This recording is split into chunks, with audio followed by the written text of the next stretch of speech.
Monica, I see you. Hey, Ali. Hey, how you doing? I'm great. Just waiting for more people to come on. Yep. Do we got Garth in yet? Yes, Garth is on. Cool. I think we'll just wait to get a few more folks on, and then we'll get started in a couple minutes. Thank you so much. No problem. In Hyde Park, went to Murray Language Academy, pretty much public school my whole life. Left a couple of times. I went to school in Jamaica, and then came back, went to Whitney Young, played basketball, did football there, then did football and track for my first year, and then got concussed into the books and went into medicine. So ever since then, it's been pretty much all medicine for the most part, and just doing stuff like this. Oh man, that's dope, man. So, this is a different time for us all. We got a lot of questions, and first of all, we want to say we appreciate you taking out your time to answer some of the questions from our participants and staff. One of the first questions we have: what is COVID-19? Could you tell us what that is? Sure. So COVID-19 essentially is a virus that is spread through the air, through the way you breathe, as well as through your hands, which makes it very hard to control. Similar to the flu in some ways, but a lot more dangerous in the sense that it has killed a lot more people, and we didn't have a vaccine for this particular virus until December, essentially. So that's why you see all the increased regulation of closing down restaurants, closing down schools, limiting to how many people can be in certain environments, and taking the increased precautions so that we can hold off and slow down the amount of damage that the virus is doing to our communities. So this is a new virus, correct? Yeah, so it's a new virus, thought to have started from animals that spread it to humans. It's not new in the sense that science and scientists haven't been studying it for a while. They have had papers on it before, but a lot of the research that is going on with the virus is relatively new. So that's why it's caused so much damage, is because it's new, but also because of some of the unique characteristics of the virus, in the sense that it has a high mortality rate, meaning like if you are infected, it has a higher likelihood of making people really sick compared to the regular flu, and it has been difficult to control in the sense that it's been having new variants as the virus has grown across the world. So how often does a new virus come about? Is this all the time? Is this once in a while? So there's been different types of pandemics in the past. There's been swine flu. There's been dengue or Caribbean viruses that have happened before in the past. And so it's not necessarily new. And what you'll see is that a lot of countries are used to managing kind of these type of pandemics, meaning a virus that spreads across the world and very difficult to control. And the reason why, because it's so new, it makes it very difficult for us to control. And that's why we're doing so much messaging around distancing, masking, and washing our hands to be able to control the virus. And then also that's why we're talking about vaccinations so often. Why are more Black people being hospitalized for COVID-19 than anyone else? So that's a mixed question, but it's multifactorial. So One, I think you can't really talk about how bad the virus has affected Black communities without talking the role of structural racism, racism in general, and kind of the history of all these factors that have played a role in terms of how well our communities have been able to prepare to protect ourselves against the virus. And some of the examples that I'll bring up is the role of redlining, which was the act of stopping people from being able to own homes, which was directed towards Black communities years back, and slowed down our ability as a group to gain wealth and to as a community, and to be able to have the appropriate barriers to protect against the virus. And then there's also some things called social determinants of health, which is essentially the things that you do in your day-to-day activities that influence your ability to get good health care. So that could be how close a grocery store is to you, or how easy it is for you to get healthy foods, or the role that your job plays in the type of care you get or coverage that you get. All these things have added together to put forth what people say a perfect storm, and lift the amount of disparities that have been seen in the Black community. And when you look at all those issues, it makes us more vulnerable than other groups to dying and being sick from COVID-19. What would you say, from your opinion, what would you say, what's some of the reasons that African Americans specifically would have a problem trusting the COVID vaccine? I would say history again. I think there have been multiple events in healthcare that have compromised the trust that the Black community could have with the healthcare system. We often reference Tuskegee experiment, where Black people were followed and were not told that they had syphilis, a disease that can be very lethal if not treated early, and were not given treatment. Or if you think about the Henrietta Lacks, where Black communities were researched, and where their stem cells were used for research, and advanced a lot of medical technology such as stem cell transplants. And when you look across our group, we're the least likely to get that treatment. So there's reasons to be apprehensive to trusting the healthcare system. But a lot of time, what we're doing now is trying to discuss how we have been following closely in terms of how this vaccine was developed, and why we think it's safe to make sure that our communities get the vaccine and can be healthy and be in the best position to move forward after this. How is the history of systemic racism impacting the distribution of the vaccine amongst the Black community? I think when you think about systemic racism, you have to think about policies that have been put forth longstanding in our healthcare system. And then think about the role that race and economics and how closely aligned they are. So even when you just look at Chicago, there's a 30 to 40 year life expectancy gap between the Gold Coast and the west side, as well as the Gold Coast and some parts of the South side. And a lot of those drivers are structural and systemic racism. They are the lack of ability to be able to get wealth, or to get good jobs or meaningful jobs, access to education, access to healthcare, or academic hospitals.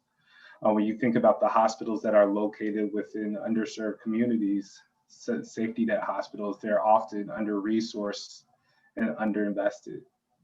So it makes it very difficult to get the appropriate healthcare that people need to prevent against chronic diseases or a pandemic as well. And so when you think about the role of policies that increase disparities, and you think about the position that our communities have been in, that is essentially the role that systemic racism has played, especially when you think about how the healthcare system is tied so closely to people's ability to get work. So for example, private insurance with certain jobs or Medicaid with certain jobs. We know that the type of healthcare coverage that you have can influence the type of care that you get. Our brother Timothy Tate asked the question, does the virus lay dormant in different temperatures and climates? So there hasn't been enough studies really to suggest if it is more optimal at different temperatures. When you look across the world, Brazil, which is relatively hot, the virus has run rampant there. The virus has run rampant in the United States and also in different temperatures. So there hasn't been enough high-level studies to demonstrate that temperature plays a huge role in terms of its ability to transmit from person to person.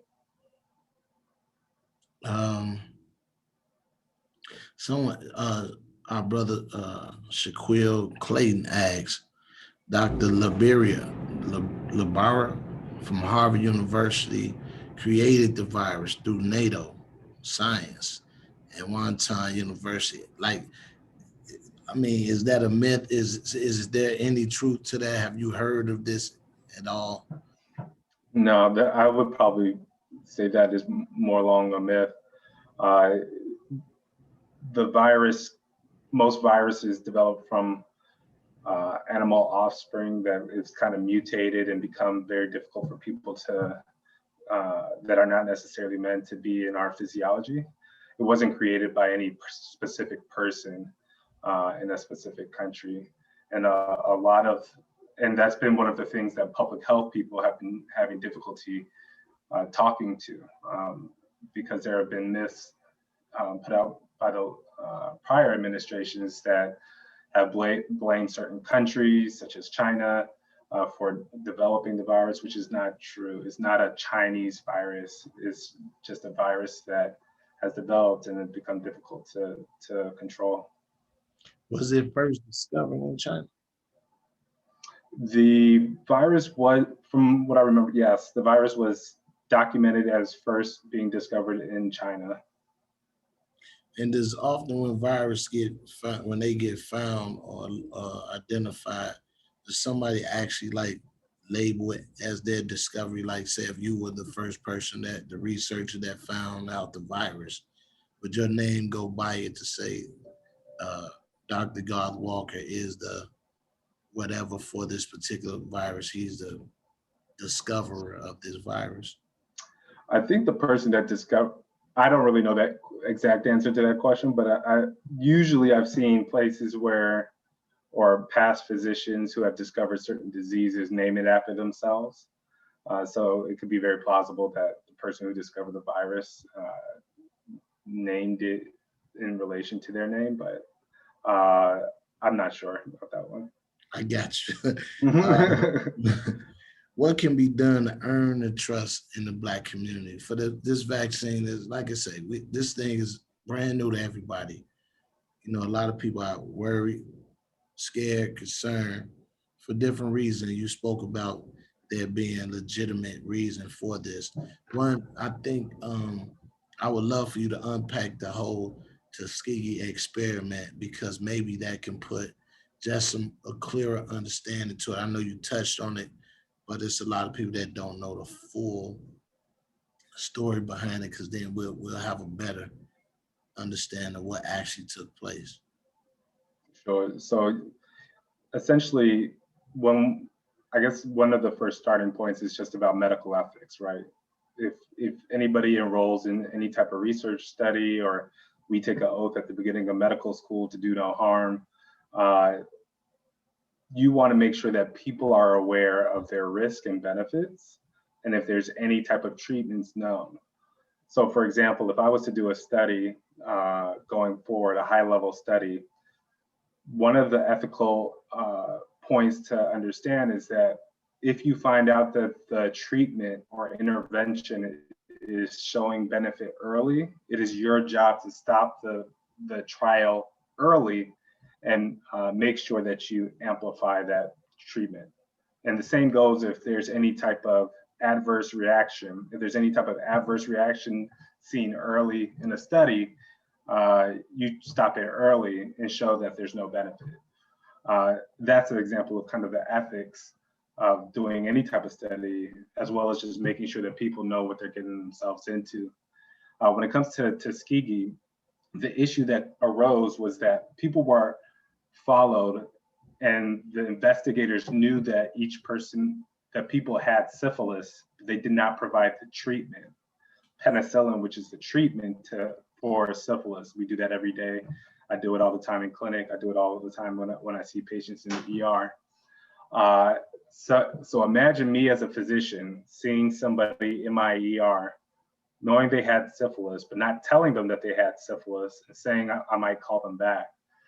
That disease could grow and cause damage to your brain, your heart, and make you very, very ill. But I know that the right thing to do is to treat them right then and there and let them know what they had. So anytime something like that happens to a specific group where you're not necessarily treating people when they're supposed to know that when the person in authority or knows that they are sick, you have to make sure that that person gets treatment regardless. So going forward, if that has happened to any type of large group of individuals, it becomes very hard to gain trust. So that's why I think as a group, our communities have been apprehensive about any new treatments or research trials with the healthcare system. And the way that we kind of get out of that is honestly just being intentional about how we are trying to make sure that that trust is regained. So there have been a couple of things that have happened. For example, the National Medical Association, which is the Black Physician Association, independently reviewed the trials of the vaccines that are out right now. They checked to see that it had good representation of Black and Brown communities, that it was safe, that the trial was large enough for it to be deemed a good study, and it met all the metrics that we do for all other types of vaccines that we give out all the time. So when you take your kids get a ton of vaccines in their first couple of years. It goes on under the same rigor as those vaccines that we give out traditionally.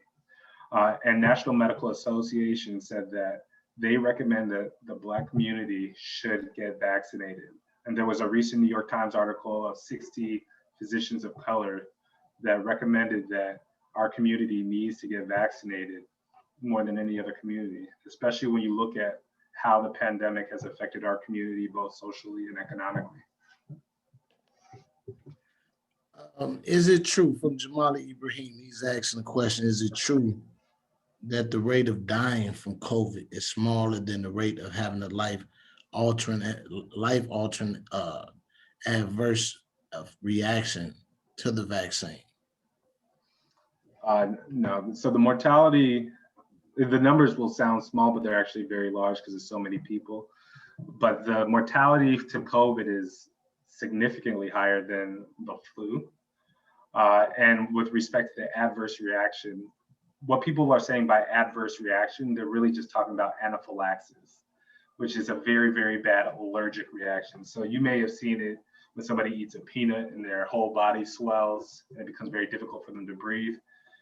Sometimes they have a shot that they give to themselves that saves their lives or makes them return to normal really quickly.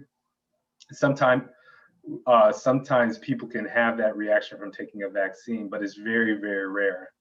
Of the first 1.2 million, there were only 12 observations seen of an adverse reaction. And all those people that had an adverse reaction were safely treated. But there is the one thing that is important, though, is if you do have a history of multiple allergies, you should make sure you talk to your doctor before getting the vaccine. So Is it safe to say no one has died from receiving the vaccine as of yet? True. There's no real there's no cause that's shown to be associated with dying from the vaccine. There was one story about a physician that had the vaccine and had something called low platelets several days after, but there has been no conclusiveness, meaning they couldn't determine that this was related to the vaccine. So in short, no one has died from taking the vaccine. It's been deemed very safe. Our brother John asks, if I have asthma, will it be recommended that I take the vaccine? And if I don't take the vaccine, what's the likelihood that I will become ill and possibly pass from COVID complications? So the likelihood that you'll become ill from taking the vaccine is very, very low. With respect to asthma, so anybody with a respiratory condition such as asthma, sarcoidosis, COPD, I highly recommend that they take the vaccine more than anybody. And why do I say that?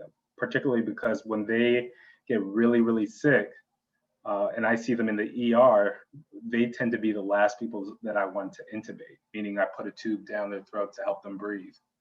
And why is that? Is because it can become very difficult to take that tube out of their mouth and get them back breathing and normal again.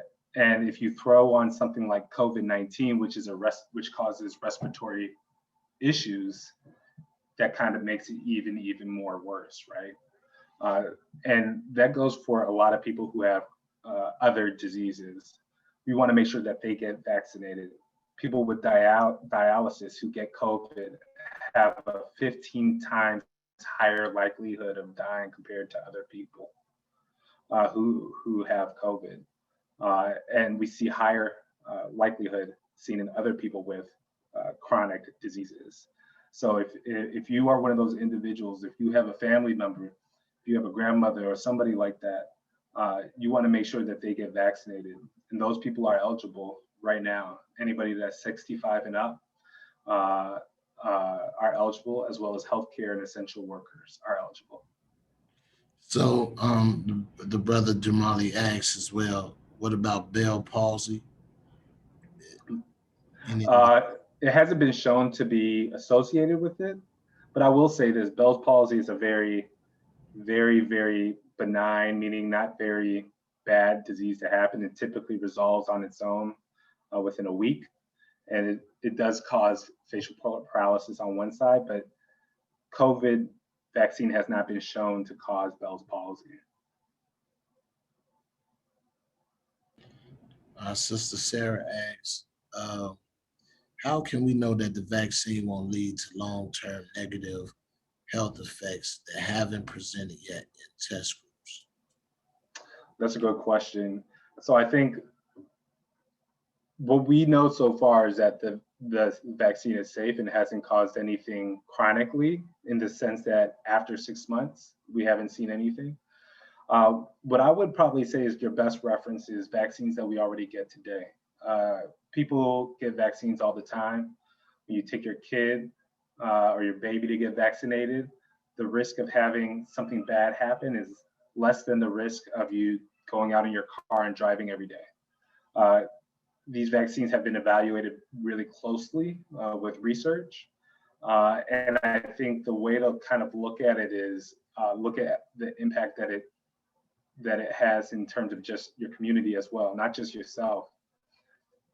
You getting vaccinated not just benefits you, it benefits your family, your neighbor, society. It helps us be able to get back to that normalcy that we once remembered, where we didn't have to be in small environments and do Zooms every day and could hang out and talk to people on a regular basis.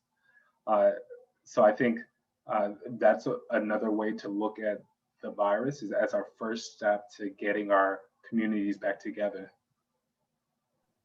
Our brother Craig Nash asks, after taking the vaccine, is it common for the injection spot to redden or swell? So I've been vaccinated. I completed both doses. The most I had was a sore left arm.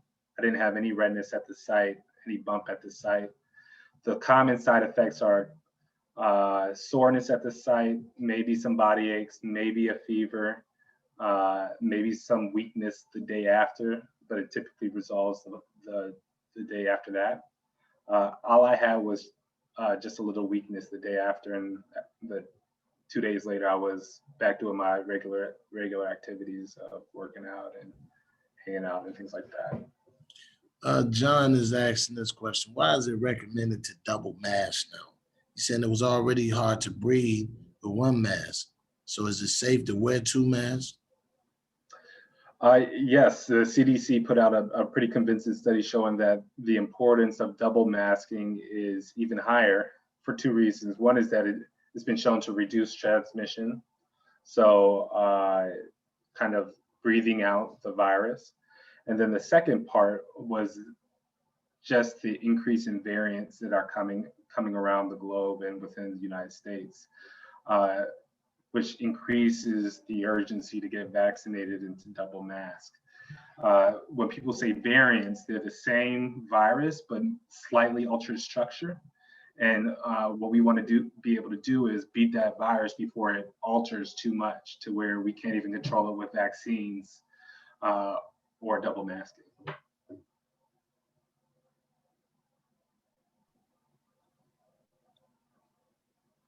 It says Jamali's asking the question. Jamali Ibrahim was asking the question: how effective is it building your immune system through vitamins? How effective is building your immune system through vitamins?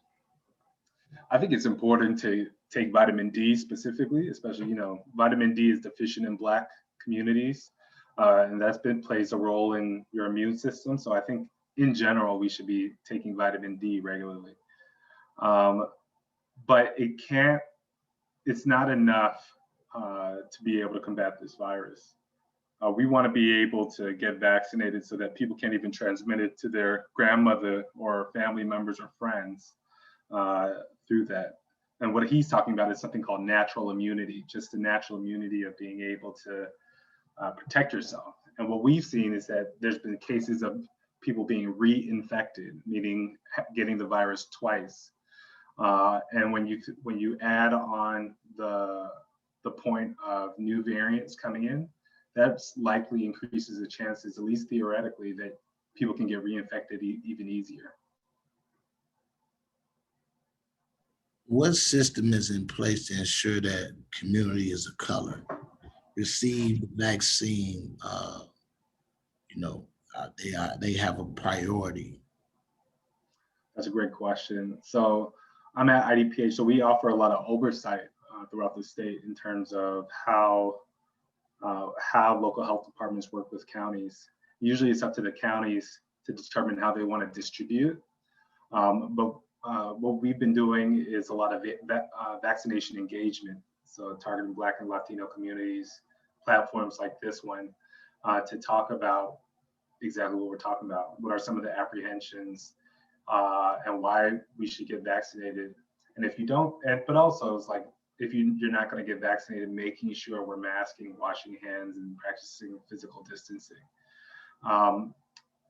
There's been other specific cases of working with different pharmacies in areas that have been deemed vulnerable, meaning that they have challenges with access and they have not have as much economic privilege relative to other communities throughout Illinois, who are specifically targeting communities of color for engagement.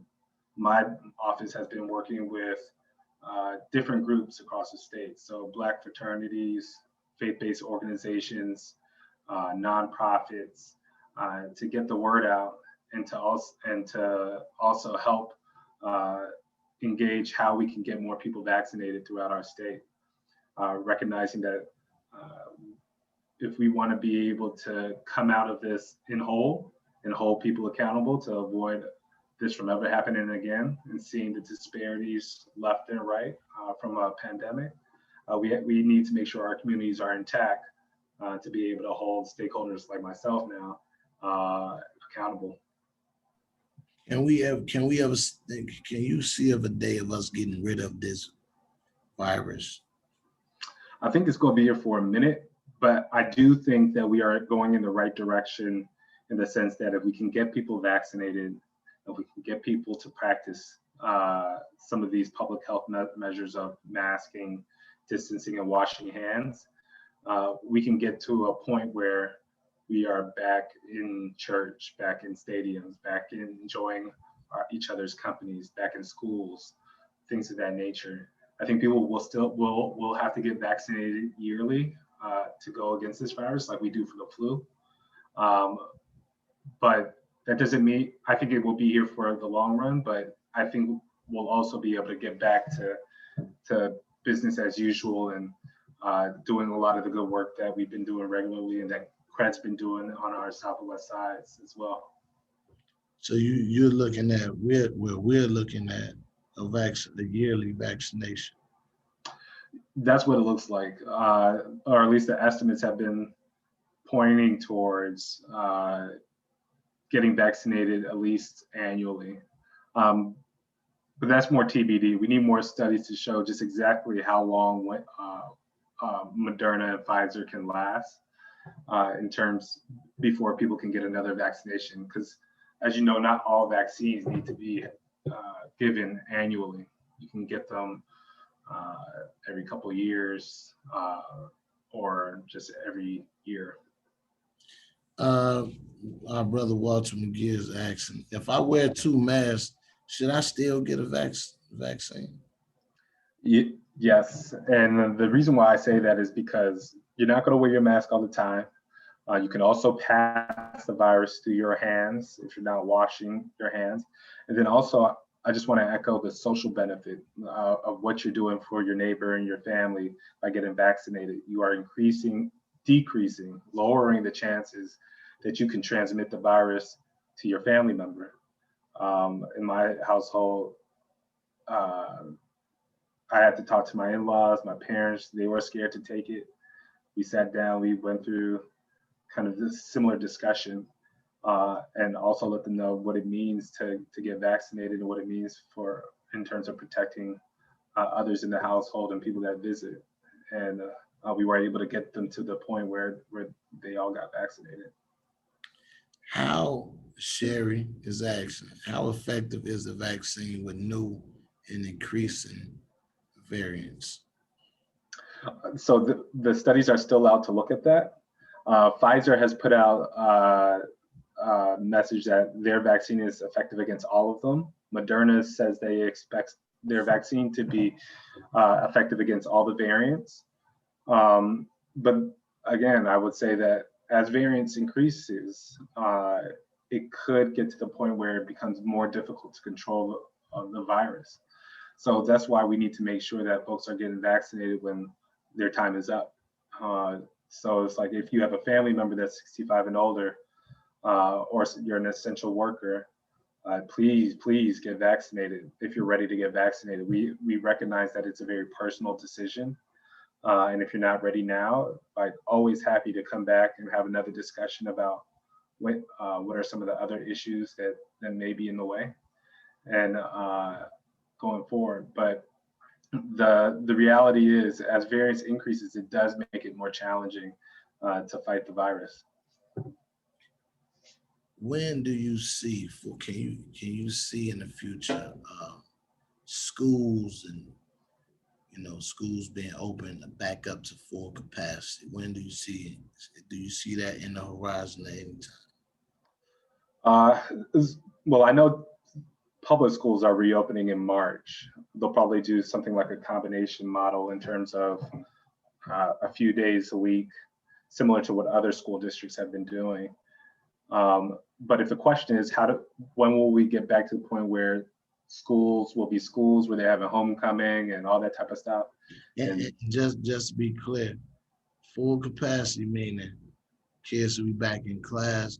Will they have to get vaccinated to do so? Would you recommend schools not open if the children don't get vaccinated? What's your thoughts on My personal thought is that schools should be open. A lot of the studies have shown that the schools have not served as a source for outbreaks of COVID-19. So I think that's why the teachers union and the public schools were able to come to an agreement. The CDC director just put out a statement saying that schools can reopen, but they have to make sure that they are undergoing a lot of those measures, masking, distancing, and have strict guidelines in terms of how to make sure that we're doing it safely. With respect to full capacity, that will probably be as we see how we're controlling the virus. Each day we're putting out how many new positivity cases and how many people are dying from the virus, as well as the COVID percentage rate. So for example, we just got below 5% in the city recently, but it's been as high as 10 to 12%. When you hear it at the levels of 10 to 12%, you'll definitely see everything shut down, restaurants, schools, etc. And it will be about how well we all work together to help control, to fight this virus, which will be from our tool sets, masking, washing hands, distancing, and getting vaccinated. And if we can get it to a low enough percentage, I can see schools being open at full capacity at some point. But I don't necessarily see it within the next couple of months. I think it will have to be, it will be related to how we look at the data statewide and nationwide. Logistically, how do you see this rolling out in the Black community vaccine? Right now, it's pretty much by appointment. So if you are eligible, you can register online. You can go to IDPH website or your Chicago Department of Public Health website to see where you can get vaccinated. You can check Cook County's website, and they have a tool where you can see if you're eligible and where you can get vaccinated. Supply is an issue right now. So that's why we're prioritizing, or health departments are prioritizing groups that need it the most. So for example, you'll see from the state, we recommended 65 and up. Most states did 75 and up. But if you look at the stats, African Americans don't live as long as white Americans. The life expectancy gap could be as much as 8 years. So we lowered it so that we can make sure it's inclusive of Black and Brown communities. Operationally, how it'll roll out is gonna require a lot of intentionality, and it's probably gonna require a lot of mobilizing too.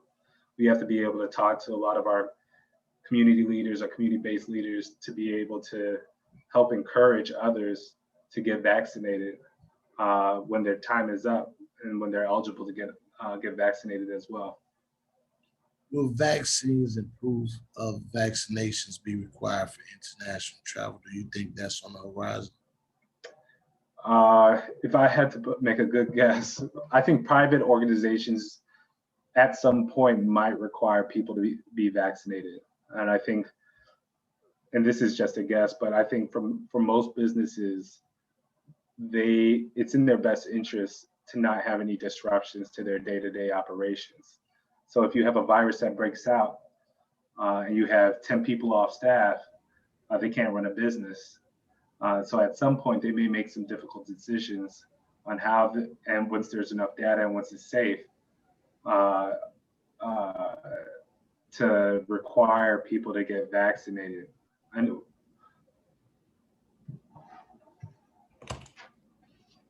We hear you. Oh, no, that's it. That's out. Okay, all right. How can some of our faith-based leaders play a role in educating and inspiring vaccination to the Black community? You know, I'll even clear that up. How can our leaders play a part in helping spread the word? Is there any way they can be of assistance? Absolutely. I think there's a lot of initiatives going on from my office. We're partnering with a lot of community leaders, community-based organizations to host town halls just to address questions like this, as well as share resources in terms of what they can deliver to the rest of their community about protecting themselves and where to get vaccinated. But I think the biggest and most important thing is to make sure that you get an informed opinion from a person that can give you the right information. So making sure it's from somebody that knows the science and knows the risk and can talk to you, that you trust. And trusted leaders should try to either get that information from somebody that can and try to start getting people and encouraging people when they're ready, or refer them to some physician that they trust, preferably a physician of color that can talk to a lot of the issues that are in our healthcare system, but talk about why we need the vaccine. I noticed when I traveled that children, like babies, don't have to wear masks, right? Will they have to be vaccinated? So the studies are currently going on evaluating children. The current vaccines that are out only went down to age 16. So we don't vaccinate anybody below 16. And that's because we don't have enough science to support the risk and benefits for that age group. Similarly to pregnant patients, pregnant people. But as soon as that science comes out that shows that it's safe, we'll likely start vaccinating children of all age groups. Our brother Javante Dixon, you got a question? Javante. Okay, we'll wait for that. Okay, so what can be done to make the vaccination about immunity and prevention rather than the politics and race? What can be done to make sure that this is more about immunity and prevention rather than politics and race? I would say one of the biggest challenges was conflicting delivery of information, right? So in our prior president, he was kind of second guessing Fauci. We were not able to be on the same message with scientific leaders. So I think we're heading in the right direction with Biden, who has respected science and has endorsed a lot of the messages and recommendations that have been put out. And I think from a public health perspective, we have to do a good job of engaging communities and engaging people that may be reluctant to believe the recommendations that are given out by our community, and not politicize it and just make science one thing, fact is fact, and then leave politics out of it. And I think that's probably the most important step that we can do as a community going forward. I know a lot of questions surround the skepticism comes from this actually can be looked at as a money making business. Like you're selling the vaccination and you're making a large sum of money, which means that you may not use the best precaution just because of a monetary gain. What would you say to someone who's thinking on that level to say, I don't trust it, more so because I don't trust the people behind it? Not that I don't trust you and believe what you're saying, that you believe in what you're saying, but more so the people that's making the vaccination. I don't particularly trust them because we know sometimes people do things for money motivated reasons and not really for the care of the people. Yeah, no, I get that. And that's a reasonable reason to question anything. One thing I'll say in science, when we review any type of literature or paper, we look at the conflicts of interest.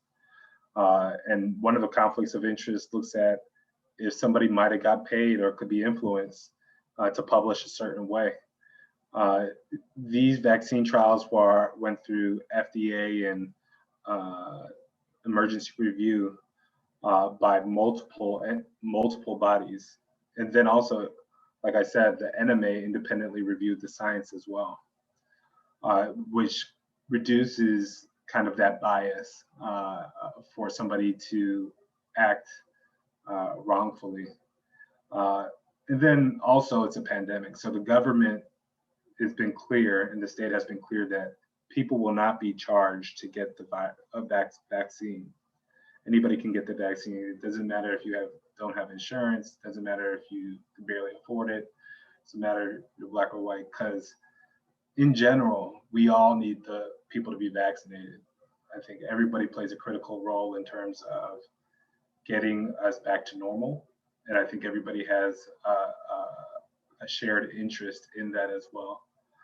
So my usual response is that it's been vetted by multiple entities. The science is clear, and compared to prior vaccines that we've been using for decades and years, that the benefit clearly outweighs the risk. And then when you add on top of the amount of damage is done to communities of color, in terms of businesses being closed, the amount of leaders we lost, the amount of faith-based leaders we lost, grandmothers, grandfathers, people who play integral roles in terms of growing our community and the moral fabric. We need to make sure that people know what it takes to fight this virus. And the vaccine is a critical step to that.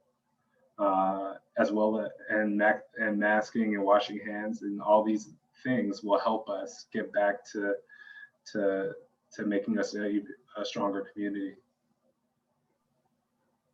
Dr. Walker, I need to ask a very serious question. What role does Bill Gates play in these vaccines? I think Bill Gates is just very curious and loves to read about pandemics and vaccines. He was a person that thought about how bad a virus could affect our world, but he plays no role in terms of developing a virus or in terms of developing a vaccine. I think he's very curious about it, and I think he wants to do right by trying to protect as many people as possible and be part of the solution. Okay. How do you respond to religious reasons for not choosing to take the vaccination? My response is that it is a very personal decision. I think if we deal with these type of issues in medicine all the time, when religion can potentially serve as a challenge to delivering medical care. For example, Jehovah's Witness, they don't take transfused blood. My response is that it's a very personal decision. I'll respect whatever decision that is. If it is a religious reason, my recommendation is that you still do all the things that you can play a role in terms of protecting against the virus, which is masking, washing hands, distancing. I don't want to critique any type of religion for why people may do the things that they do. But it's my personal opinion that everybody should get vaccinated, whether you're Muslim, Christian, or Jewish, or whatever it may be. Would it be what, like, a common question or a common thought for someone would be to ask, like, what's actually in the vaccine? Like, if they're cooking my meal and I'm about to eat it, I want to know what I'm eating. So if I'm taking a vaccination, would it be ethical for me to be able to know what's actually going in my body? Is that? No, of course. I think anybody should ask why they should be taking a virus. What are the risks of taking a virus? Everybody should get an informed opinion, and I think that's part of the reason why we're having a lot of these educations, because people know about the facts of some of the issues from the healthcare system to Black and Brown communities. That's why we're working so hard to reestablish trust and gain trust. With respect to the current vaccines that are out there, mRNA vaccines. So what they do is they make a portion of the virus and train your immune system to fight it in the future. there's another one, Johnson Johnson, which is a live virus, but it's a very weakened form of that virus, meaning that it can't have its full effect, but it can still train your immune system to fight against the actual virus. So that's how we fight all types of things. When people have a strong immune system, they get exposed to it, and they have a reaction, and then they get trained for it later. It's like being trained for a fight. You know, the first time you might fight somebody, you might not know their technique. It's like, but the second time, third, fourth time around, you understand their technique, and you're in a way better position to win. And that's essentially what your immune system does. Can you explain to us, like, actually how the research process would go, like, from the step of someone actually having COVID and then taking a vaccine, or taking a vaccine and being put in an environment where COVID is? How does that research actually take place? Well, there's different types of studies for research. So what people will say is like high-level studies, and usually the classic high-level study is something called a randomized controls trial. So for example, if I wanted to look at an intervention, a treatment on a group, I will first identify the groups and then give one group the actual intervention, and then the other group a fake intervention like a placebo. And then we'll follow them over time to see if they get the disease or not. So for example, if I wanted to evaluate the effectiveness of a virus among Chicagoans, I would randomize them into a group where 50% would get the virus and 50% wouldn't, and then follow them over a year or two to see who develops the virus. And the hope is that the intervention will cause, instead of 20% of people getting the virus, only 2%. And then the people who got the fake intervention would likely still get the virus as they expected. And that's essentially what people do when they're conducting these trials. They're following people over time to see if they're protected against a disease and if the intervention works. And that lays the foundation for a lot of scientific discoveries, a lot of medications that people take every day, hypertensive medication, blood pressure medication, breathing medication go under that similar format. So would you say that after you get the vaccination, you will not ever get COVID? Is that the case? So the efficacy of the current vaccines, meaning how effective it is against protecting the virus, is 95%. So there's still a 5% chance people could still get COVID, right? And what it does is it puts you in an extremely, extremely good position to not get the virus. Of those that actually get the virus, it also reduces your chance of having a very, very bad reaction. So for example, when people say they got severe COVID, those are typically individuals who needed to be intubated or admitted to the ICU, the highest level of care. If you're vaccinated, your chances of requiring the ICU reduces tremendously. So the vaccine has multiple benefits, not just from not getting the virus, but also reducing your likelihood of having a very, very bad hospital course from the virus. So after we receive the vaccination, do we have to wear masks and gloves? Yeah, you do. Yeah, you do. Because remember, we can still pass the virus through our hands, and then also what we're monitoring is how many people are testing positive for COVID. Right. So until we can get this control throughout the whole city, the whole state, we're going to have to mask up, distance, and wash our hands regularly until, as a city and state and county, et cetera, get that positivity rate to a very low level where it could be safe to loosen some of the protocols. Would you recommend children getting vaccines and what age? So not now. There's currently research trials investigating the effectiveness of vaccines on children. The youngest that could get it is 16 years of age and up, because that's what the current research trials on Moderna and Pfizer were done. How many could get, someone's asking, how many get COVID and have no symptoms? How many people actually get COVID and have no symptoms? What's the ratio of that? I don't know the exact numbers, but there are people who get COVID and are asymptomatic, and that could be very dangerous, right? So if you say you are not masking, not washing your hands, and you go to an event, but you don't necessarily become symptomatic, getting symptoms from COVID, but your grandmother has dialysis and your father has COPD, you could affect them, and their course probably won't be similar to your course, right?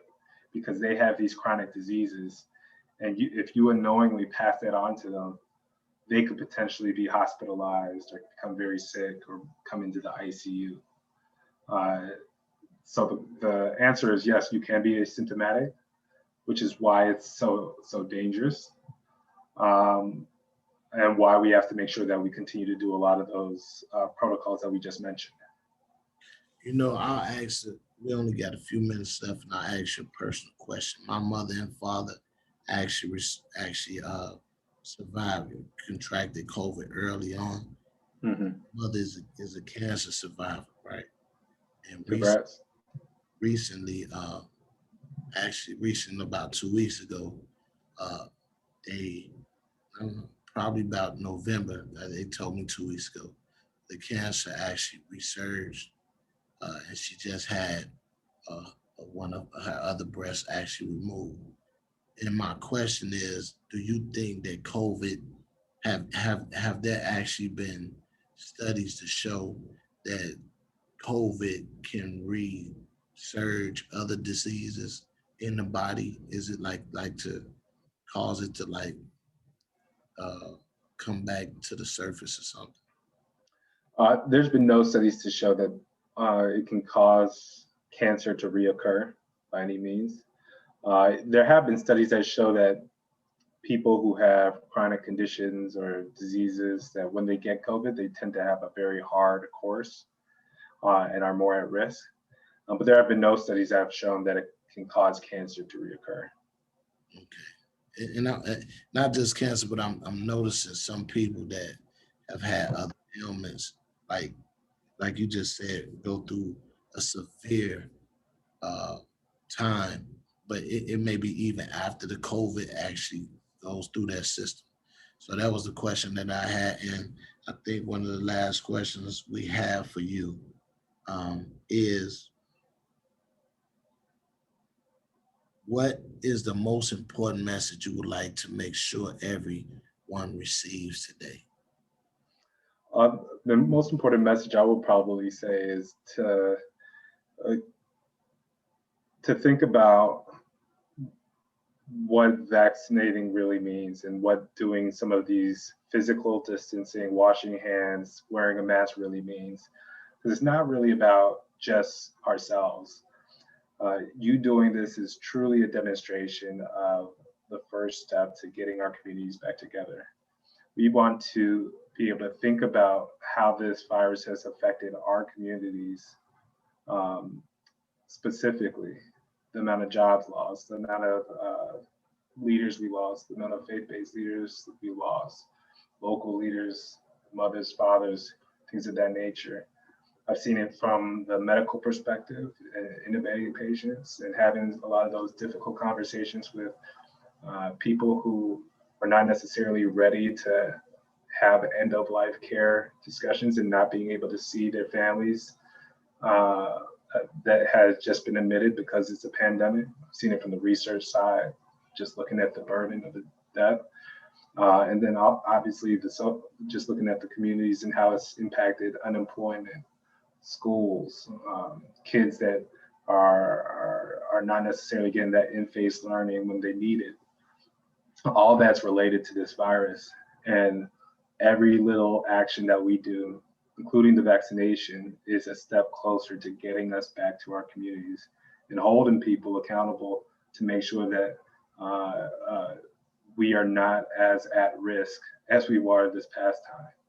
So it's like when we all vaccinate, when we all do the things that we need to do, and we can have a critical mass to hold people accountable, I think that's how we need to think about it. That gets us closer to fighting the virus and making sure that we can have the Amanda Gormans of the world and all the incredible young individuals that we've seen surface recently. That's a very real statement. I just once again personally remember my mother being admitted into ICU and me not being able to speak to her, feel her, touch her. It was a very I can't even describe that feeling. So, I'm not promoting a vaccination. I am saying do your research, and I will like to ask you, Dr. Well, I'm not promoting or against, I'm not saying either one. I'm saying do your research, and I will ask you, Dr. Walker, if we can get a place to get real information about the vaccination, not the social media networks and stuff like that. Give us real information where we can get it from so we can share with our family, research it ourselves, and make a conscious decision on what we're going to do. Absolutely. IDPH website's a good source, and I can share with Monica the ambassadors program. It was started by Juana Ballesteros at IDPH.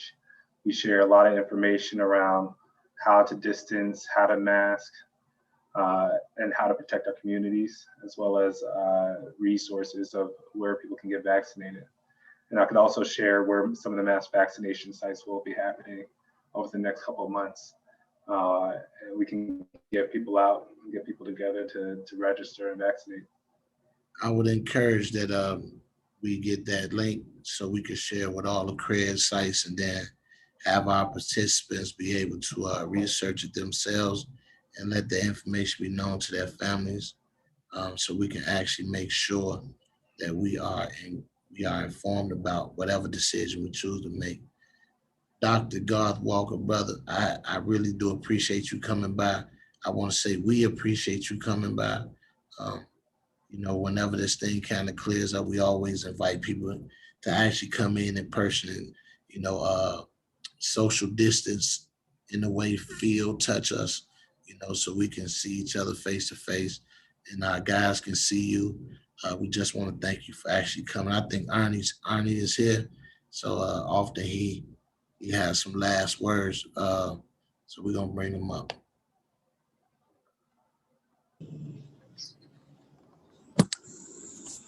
Arnie, you on?